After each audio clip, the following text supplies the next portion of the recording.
You know that feeling when your alarm goes off and you just sort of stumble out of bed? Oh yeah, the absolute worst. Right. Your brain feels like it's, I don't know, wrapped in thick cotton. You knock over your coffee mug and And you end up standing in the kitchen, completely unable to remember why you even walked in there. exactly. It's that classic foggy, disoriented, bad morning. But what if that wasn't just a fleeting grogginess? Yeah, what if that was just your baseline? Right. Imagine if that scattered, disconnected fogginess wasn't a mood, but, the default operating system for your entire life. It's a profoundly disorienting way to move through the world. Yeah. And yet, it is a state of mind that so many of us slip into without even realizing it's happening. Which brings us to our mission today. We're going to map out the actual internal mechanics of a chronically foggy mind. And much more importantly, we're going to look at the exact method required to clear it. Which is something we could all probably use, honestly. Definitely. To do this, we are pulling our insights from Chapter 3 of a book written by Reverend Thalangali Ratanathero. A really fascinating text. It really is. And for you listening, just to give you a roadmap of where we are in this journey, today we are exploring the third of the classical Buddhist temperaments, known as Moha-Carita. Right. The third trait. Yeah. We're dedicating this entire deep dive to understanding it, and we will be continuing on to the fourth trait in our next deep dive. Okay, let's unpack this. What exactly is the engine driving this state of mind? Well, the engine is right there in the Pali word moha. In Buddhist psychology, moha translates to ignorance or delusion. But we need to separate this from our modern everyday use of the word, right? Absolutely. We aren't talking about like a lack of education or an inability to win at a trivia night. Right, right. Moha is a fundamental inability to perceive reality as it truly is. A person operating with a deluded temperament, the Moha-Carita, experiences this persistent lack of clear comprehension. So their internal lens is just kind of smeared. Exactly. Because they can't see the mechanics of cause and effect clearly, they are highly susceptible to just being swept away by their environment. It's like that universal experience of walking into a room with total purpose, stopping dead in your tracks, and, looking blankly at a spatula in your hand, completely lost. Yeah, but with Moha-Carita, you're experiencing that scattered blankness not as a momentary lapse, but as the primary filter through which you experience the world. Wow. That sounds exhausting. It is. And taking that a step further, the foundational texts on this, like the Visuddhimagga, point out something incredibly revealing. What's that? This internal fog, it doesn't stay confined to your head. Yeah. Our deepest mental habits actually physically leak into our external behaviors. Oh, I actually noticed something wild in the text about this. Yeah. It claims that you can practically diagnose this temperament just by observing the most mundane everyday actions, like walking. Yes, the way you move. Right. It says someone with a deluded temperament often walks in a completely aimless, unsteady manner. Think about the mechanics behind that, though. Every physical movement you make requires a micro-intention. When the mind lacks what is called sampajanya, or clear comprehension, those micro-intentions constantly misfire. So the steps become irregular. Exactly. The posture slumps or lacks confidence, not necessarily out of low self-esteem, but because there is no sharp, focused intention driving the body forward. That makes so much sense. The physical clumsiness is just a symptom of a mind that is constantly dropping its anchor. Right. And it spills over into how you live and work, too. Yeah, the text describes this behavior as chaotic, leaving tasks half-finished, overlooking vital details, and just endlessly procrastinating. It paints a picture of someone working completely without a system. It really does. But the part that really caught my attention was the section on sleeping habits. It claims you can literally look at someone's bed in the morning and see the fog. Because the physical space mirrors the mental space.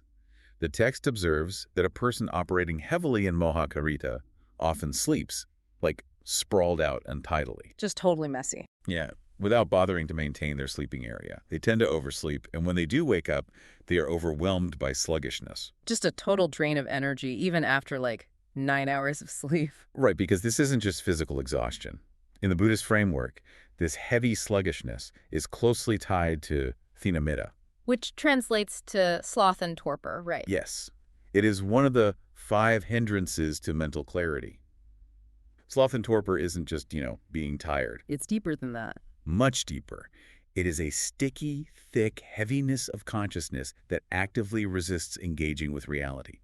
It's like the mind pulling the covers over its own head to avoid the friction of paying attention. Wow. Which explains another behavior the text highlights, eating. Oh, right. It says that unlike someone who is driven by greed and has intense, passionate cravings for specific flavors, a person with a deluded temperament often has no strong preference at all. They just eat absentmindedly. Exactly. They're essentially fueling a biological machine while the mind is completely checked out. There is no awareness of the texture, the temperature, or the actual process of chewing. Yeah. The present moment is happening, but they aren't actually there to experience it. Okay, wait. I have to pause here and ask this on behalf of everyone listening who might be feeling a little exposed right now. Fair enough. If you have a messy bed, Uh. or if you regularly eat your lunch while staring blankly at a screen, completely checked out, does that doom you? Like, is deluded temperament a permanent personality disorder? What's fascinating here is how Buddhist psychology views personality. You're not doomed, and this is absolutely not a fixed, permanent identity. Oh, thank goodness. Right. In this framework, temperaments are simply expressions of deeply rooted mental habits. They are built through past physical and mental actions. Which is the definition of karma, right? Exactly. And they're repeatedly reinforced in the present moment. Think of Moha-Carita like a pathway in your brain that you've walked down 10,000 times. So it's just the path of least resistance right now. Yes, but because it is fundamentally just a habit, you can carve a new path. The fog can be systematically replaced by clarity. That is a massive relief, because physical clumsiness or a messy desk, those are just the exhaust fumes. Beautifully put, yeah. To actually carve that new path, we have to look under the hood at the internal engine driving the fog. We have to look at the mental blueprint. And the psychological traits of delusion are fascinating because they build on each other. At the core, there's mental dullness and profound forgetfulness. But that quickly branches out into severe indecisiveness, doesn't it? It does, and a really specific kind of indecisiveness. The text highlights this tendency to blindly follow the opinions of others without ever investigating things for yourself. So instead of weighing the facts, someone trapped in this temperament will just adopt the judgments of the crowd. Exactly. They'll praise a movie or criticize a coworker or adopt a belief simply because the people around them are doing it. Because when you can't trust your own internal signals, you naturally try to outsource your reality testing to the herd. That's it, exactly. You borrow other people's lenses because yours feels smeared. To help diagnose if this is happening, the text actually provides a practical tool. The reflection question. Yeah, a list of 20 reflection questions for self-assessment. I want to highlight a few of these for you listening to see if the underlying friction resonates. The text asks, do you often find it difficult to distinguish between wholesome and unwholesome actions? That's a big one. Right. And when you make mistakes, do you find yourself repeating the exact same errors because you fundamentally fail to reflect on the cause? It's that lack of reflection that keeps the loop going. Exactly. And do you frequently forget what you intended to do in the middle of simple daily tasks? And ultimately, do you often feel a persistent mental fogginess, lacking absolute clarity about what is truly beneficial for your life? This raises an important question, though. What does existing in this state of fog actually cost us? Right, because it isn't just about being inefficient at the office or misplacing your car keys. No, there is a much deeper structural cost. The stakes are quite a bit higher than just needing to buy a planner. Definitely. In the core teachings, moha, delusion, is identified as one of the 3 unwholesome roots, right alongside greed and hatred. Wow, okay. But delusion is arguably the most dangerous of the 3 because it is the foundation for the other 2, and it actively hides itself. It acts as a thick veil. Exactly. It completely obscures the 3 characteristics of reality. Okay, let's unpack these 3 characteristics because they are crucial. The text lists them as impermanence, which is anicca. Right. Unsatisfactoriness or dukkha, and not self, which is anatta. If we look closely at how the fog operates, it actively prevents you from seeing these 3 truths. Take anicca, impermanence. Everything is in a constant state of flux. But a deluded mind projects permanence onto things. Yes, it expects jobs, relationships, and health to remain static, and then experiences massive shock and suffering when reality inevitably changes. And that leads right into dukkha, unsatisfactoriness. Because we don't see that things are temporary, we try to squeeze permanent, lasting happiness out of objects or experiences that are physically incapable of providing it. It's a setup for disappointment. We demand that a new car or a new job permanently fix our internal state, which is a delusional demand to place on a temporary object. And finally, anatta, not self. The deluded mind solidifies a rigid, unyielding concept of me and mine. Constantly defending an ego that is, in reality, just a shifting collection of processes. Exactly. And because the Moha-Carita temperament cannot see these three mechanics at play, the individual experiences agonizing doubt. They find it incredibly difficult to navigate moral or practical choices. Here's where it gets really interesting. Think of your mind like a ship trying to cross a vast ocean. Okay, I like this. If you are operating from a deluded temperament, it isn't that your ship's engine is broken, it's that your navigation compass is completely smashed and you are surrounded by a thick, whiteout fog. You can't read the map of reality. Exactly. So what do? You end up just looking over the rail and blindly steering your ship to follow whatever the ships next to you are doing. You drift, hoping the crowd knows where they're going. Because you have absolutely no internal mechanism to verify true north. That is the ultimate danger of this temperament. You abdicate the steering wheel to the currents. But the text doesn't just diagnose a broken compass, right? No, it provides a highly specific mechanical intervention to fix it. Yes. We've mapped out the fog, so how do we actually burn it away? The Visuddhimagga prescribes one principal, highly targeted antidote for the Moha-Carita temperament. Ānāpānasati. Or mindfulness of breathing.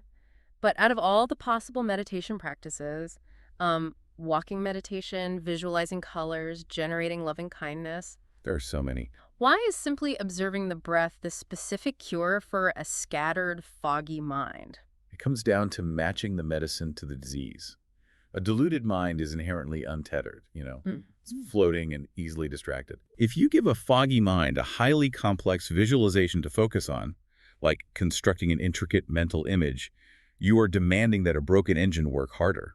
The mind will just generate more confusion and quickly become exhausted by the effort. Exactly. It's like asking a buffering computer to run 5 more heavy programs. That is exactly the opposite of what it needs.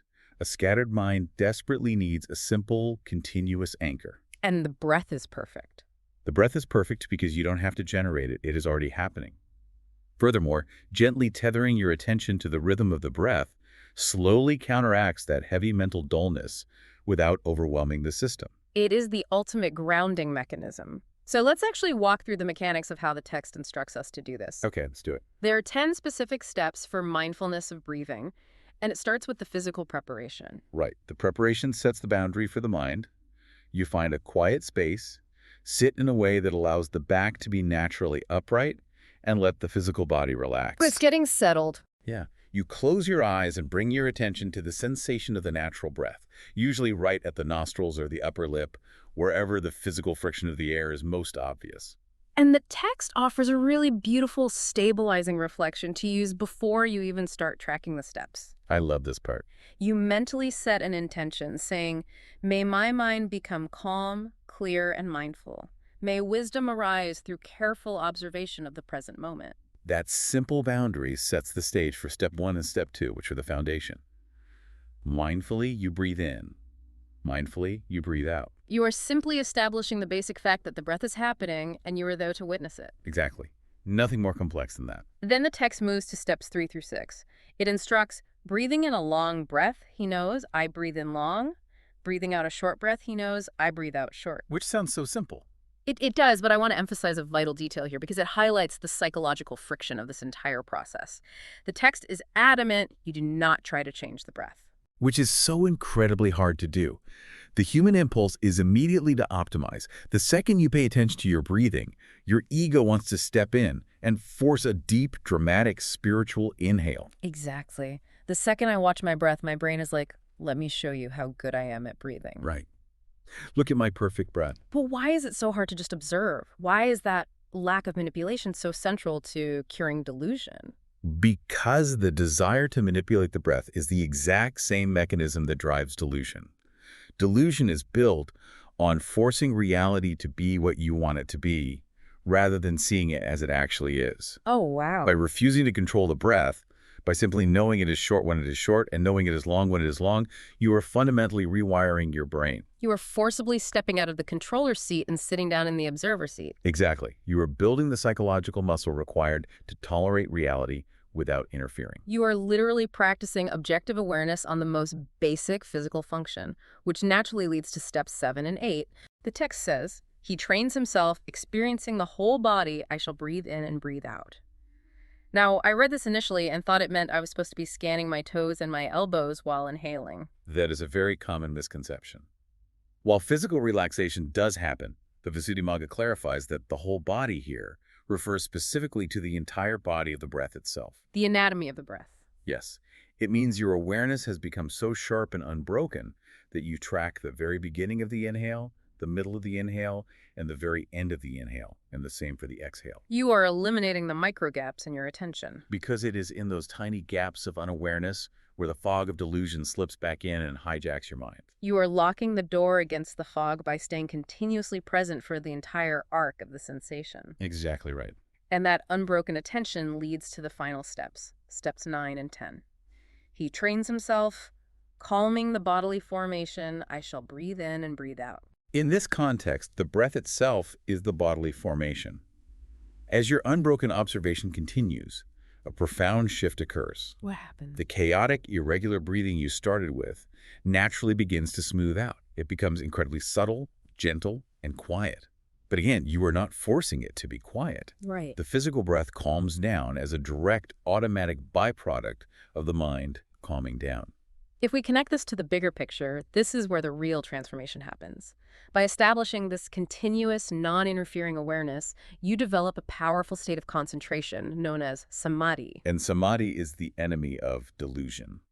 Mental dullness, forgetfulness, indecision, they are like shadows. They can't survive the light? Exactly. They cannot survive under the intense, focused light of deep concentration. Sleep of samadhi like the high-beam headlights on your car. Before, you were driving through the fog, blindly following the taillights in front of you. Yeah. But as you build this concentration through the breath, you turn on the high beams, the light physically pierces the fog. And suddenly, Panya, which is wisdom, has the visibility to see the sharp edges of the road that were always there. You finally have the internal clarity to steer your own ship. You move from a state of being completely reactive to your environment to being fully responsive to the truth of the present moment. So what does this all mean? It means that if you find yourself stumbling through your days, physically disorganized, perpetually exhausted, making decisions just because the crowd is making them, and feeling a chronic mental fogginess. You might be operating heavily from the Moha-Carita temperament. Exactly. But it also means that this fog is not your permanent identity. It is a temporary weather system, and you possess the exact tool required to clear it. The breath. By simply anchoring your attention to the undeniable physical reality of your own breath and refusing to manipulate it, you can systematically dismantle the machinery of delusion. You can reclaim your ability to see reality exactly as it is. As a quick reminder to you listening, this was just an exploration of the third temperament. In our next deep dive, we will be tackling the fourth trait, exploring a completely different internal engine, so you definitely won't want to miss that. I'd like to leave you with a final thought to ponder, looking back at the profound friction of steps 3 through 6. Okay. The text explicitly warns against forcing the breath to be peaceful. You are instructed to simply observe it and allow the calm to arise on its own timeline. Makes you wonder, how often in your daily life are you frantically trying to force a state of calm, force a complex decision, or force a specific outcome to happen right now? Wow. Yeah. What might change if you realized that simply stepping back, dropping the need to control, and observing reality exactly as it is might be the true key to finding the clarity you are desperately looking for. Next time you walk into a room and forget why you are there, maybe don't force yourself to agonizingly retrace your mental steps. Just stop, take one breath, observe the room without judgment, and let the fog clear on its own. We'll see you on the next deep dive.